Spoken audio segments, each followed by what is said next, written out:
RTM, Rádio Transmundial de Portugal. A RTM apresenta Parar para Pensar. Temas atuais com uma perspectiva bíblica. Todas as semanas com Francisco Sacoenda Doido. O nosso valor em favor dos outros. Meu ouvinte, continuamos explorando a carta de Paulo a Tito e a cada passo que damos, apenas em sua introdução, somos surpreendidos por algumas lições maravilhosas que se pode extrair desta carta. Chegamos, enfim, ao versículo 4 do capítulo 1 da carta a Tito, onde se pode ler o seguinte: a Tito, verdadeiro filho, segundo a fé comum, graça e paz da parte de Deus e de Cristo Jesus, nosso Salvador. O tema da nossa conversa de hoje é o nosso valor em favor dos outros. Sim, meu ouvinte, nós somos a medida que somos para os outros. No meu texto de hoje, nós vemos como Tito, uma personagem de quem não se fala tanto em nossos discursos, mas que exerceu um papel extraordinário durante o ministério do apóstolo Paulo. Paulo, ao escrever a sua carta a Tito, o descreve no versículo que lemos como verdadeiro filho segundo a fé comum. E olhando para as muitas referências que Paulo faz a respeito de Tito, podemos perceber três coisas. Primeiro, que Tito era uma pessoa de presença agradável. Segundo, Tito possuía um coração solícito e engajado na obra de Deus. E finalmente, iremos perceber que Tito não se inclinava para as coisas do mundo. Vários foram os momentos que Tito foi importante para o ministério de Paulo. A vida de Tito é mais uma prova infalível de que, quando Deus transforma uma pessoa, Ele o coloca a serviço do seu reino. Tito era um gentio que terá nascido numa cultura um tanto afastada da cultura judaica, mas fora alcançado pelo evangelho pregado por Paulo, e Tito passou a ser uma pessoa de presença agradável. Em 2 Coríntios, capítulo 7, versículo 5 a 6, lemos que Paulo diz sobre Tito: porque, chegando a Macedônia, nenhum alívio tivemos. Pelo contrário, em tudo fomos atribulados. Lutas por fora, temores por dentro. Porém Deus, que consola os abatidos, nos consolou com a chegada de Tito. Pais de presença agradável é o que os filhos precisam. Professores de presença inspiradora, os alunos andam clamando. Paulo diz que, chegando nós a Macedônia, nenhum alívio tivemos, mas Deus os consolou com a chegada de Tito. O versículo 7 de 2 Coríntios 7 mostra que Tito consolou a equipa apostólica ao fazer e ao trazer notícias animadoras a respeito dos irmãos de Corinto. O texto diz: e não somente com a sua chegada, mas também pelo conforto que recebeu de vós, referindo-se à vossa saudade, o vosso pranto, o vosso zelo por mim, aumentando assim o meu regozijo. Fica claro aqui que o que torna a nossa presença agradável se revela pelo que falamos e pelo que carregamos em nosso caráter. O nosso caráter se revela e se expressa também quando falamos. Tito era uma pessoa de presença consoladoramente agradável. Revigorou o fervor apostólico de toda a equipa, pelo que Paulo e seus companheiros, quando ouviram que Tito estava falando, sentiram-se muito animados a continuar a fazer a obra de Deus, apesar das dificuldades. Oh, meu ouvinte, a igreja também precisa de Titos, pessoas de presença consoladora e reconfortante, e que sejam capazes de ressuscitar mortos com suas palavras, digamos assim. Se de um lado temos Tito, a quem Paulo chamou de verdadeiro filho na fé, do outro lado nós temos Alexandre e Demas. Esses dois homens são descritos em 2 Timóteo capítulo 4, versículo 10 e 14, respectivamente. A respeito de Alexandre o latoeiro, Paulo diz que ele causou-me muitos males.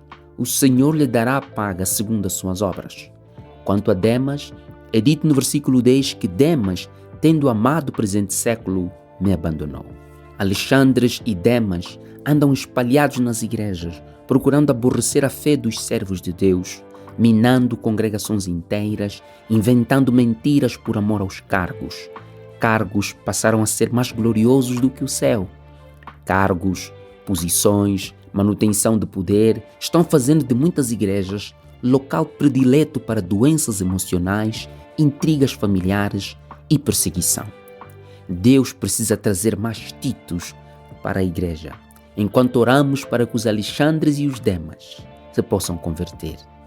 Tito também se destaca pela sua predisposição em fazer a obra de Deus e por ter um coração inclinado em fazer sempre a obra de Deus. Em 2 Coríntios capítulo 8, versículo 16 a 17, Paulo diz: mas graças a Deus, que pôs no coração de Tito a mesma solicitude por amor de vós, porque atendeu ao nosso apelo e, mostrando-se muito cuidadoso, partiu voluntariamente para vós outros. Meu ouvinte, Tito era uma pessoa voluntária, que se entregava ao trabalho sem esperar nada para além de promover a glória de Deus. Titos estão fazendo falta. Titos estão entrando em via de extinção. Titos estão sendo combatidos nas igrejas. Atualmente, se você se destaca no partido, vão te colocar casca de banana. Se você se destaca na igreja, a perna inflama. E se você não faz nada, Deus te irá cobrar. Mas os verdadeiros crentes não têm outra escolha. Jesus nunca disse que teríamos paz depois de o termos recebido em nossa vida. Nosso inimigo já foi vencido, mas não é inofensivo. Ele ainda nos golpeia, nos fere e persegue como leão, procurando quem possa tragar. Paulo diz a Tito: meu verdadeiro filho segundo a fé comum, graça e paz da parte de Deus Pai e de Cristo Jesus, nosso Salvador. Eu gosto muito quando a Bíblia junta estas duas coisas, graça e paz. A graça do Pai que se expressou na morte de seu Filho para que todos os homens vivessem em paz com Deus e com os outros. Pessoas especiais acabam merecendo oração especial.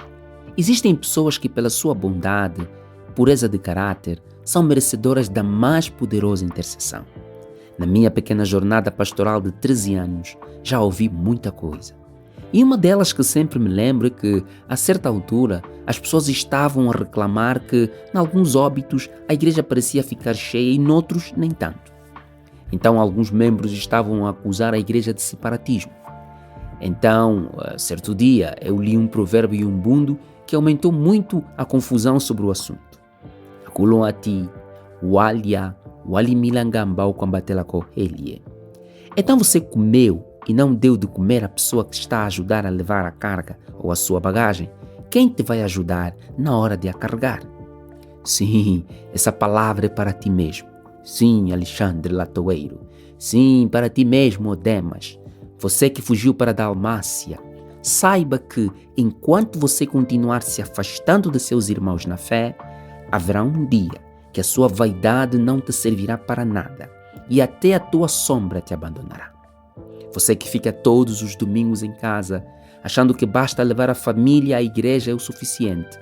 Outros jovens ainda acham que o domingo é o melhor dia para ir jogar futebol e muitos até jogam ao lado da igreja enquanto a igreja está cultuando. Não se admira que muitos destes jovens continuam em pobreza extrema, morrendo de tanto beber, matam sem receio e desrespeitam seus pais de forma vergonhosa. Tudo isso porque afrontam a Deus, maltratam a casa de Deus, blasfemam das coisas santas e se tornaram motivos de choro de pessoas inocentes. Meu ouvinte, essa palavra é para ti.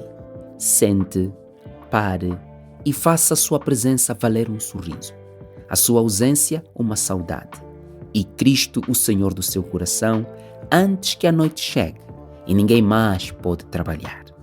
Pense nisso, viva feliz com Jesus, fique com a bênção de Deus.